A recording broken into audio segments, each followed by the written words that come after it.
સહજાનંદ મહારાજ મારા હૃદયે રહેજો હો.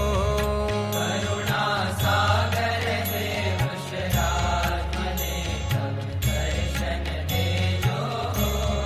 મારા આંગણિયાને આજ પ્રભુજી પાવન કરજો હો.